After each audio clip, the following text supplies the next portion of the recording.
Hello friends, today we'll be seeing a small but very important topic, that is contrast used in the GI imaging. The first MCQ is, which is the most commonly used contrast for the GI imaging, and our answer will be barium sulfate. Barium sulfate is overall most commonly used contrast for the GI imaging. And why it is most commonly used? Because it is extremely inert molecule.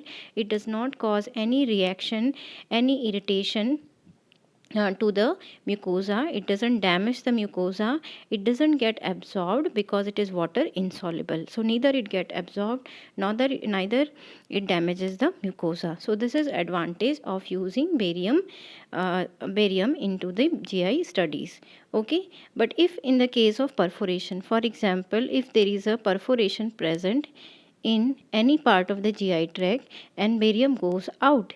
If barium goes out, it can cause severe chemical reaction leading to severe peritonitis.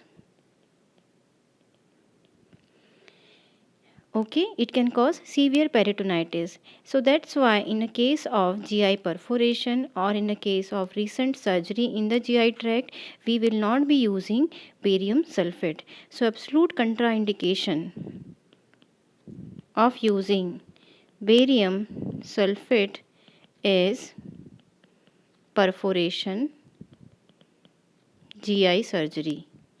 In the case of recent GI surgery, there are chances of leak. That's why it is also considered as a case of perforation and we don't use the barium sulfate. So in these two conditions, which is the molecule we will be using for the GI imaging? These are two. One is gastrografin and second is iohexol. Gastrografin and iohexol both can be used for GI perforation, but among if you have both the option in your question, then which one you will be choosing? It is based on the concept that gastrografin is a high osmolar molecule and iohexol is low osmolar molecule. So we know that high osmolar molecule can produce various side effects, but the low osmolar molecule have less side effects, and that's why they are always preferred over the high osmolar molecules.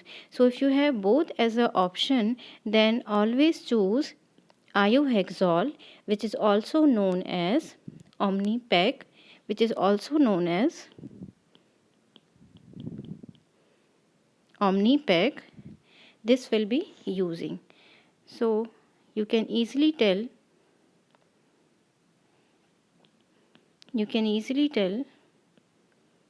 this is a class note, so obviously answer was there. Which of the following contrast is used for the esophageal perforation? Options are barium, gadolinium, iohexol and gastrografin. So first of all, if there is a perforation, you will never use barium because it can cause peritonitis. This is first MCQ, first concept. Gadolinium is not used because gadolinium is used for contrast enhanced MRI. Okay.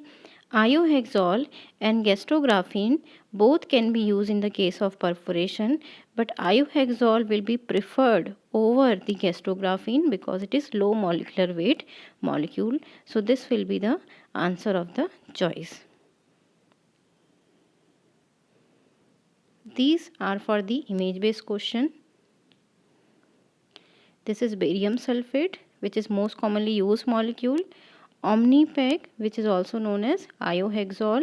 Omnipec or iohexol, again most commonly used molecule in a case of perforation, and if Omnipec is not available in the option, then you will be using gastrografin. Now we'll see another image and we'll try to understand the concept behind it, which is single contrast versus double contrast study. Single versus double contrast study. What do we mean by it and when we'll be using it? See, when we use only barium sulfate, When we use only barium sulfate, then we call it single contrast study. But with the barium, we use air. Also, then this is known as double contrast study. In the single contrast study, you see uniform density. You see uniform density. Okay, and it is usually used for the large lesions. It is used for the large lesion. But if you are dealing with a smaller lesion, or if you are dealing with the mucosal lesion, then you will be using double contrast study, because mucosa abnormalities are better delineated in double contrast studies and smaller lesions are better delineated in the double contrast studies. Okay, so how to recognize which one is single and which one is double contrast? If you see uniform density, can you appreciate uniform density here present in the large intestine? This is a single contrast study. But if you see, this is high density and this is low density. So it is not single uniform. There are two different kind of opacities are present. Okay, there is a air lucency and there is a contrast lucency. So this is known as double contrast study, and you can see that mucosa is so beautifully delineated here. Okay, mucosa is beautifully delineated here. This is double contrast study. You will be seeing air, you will be seeing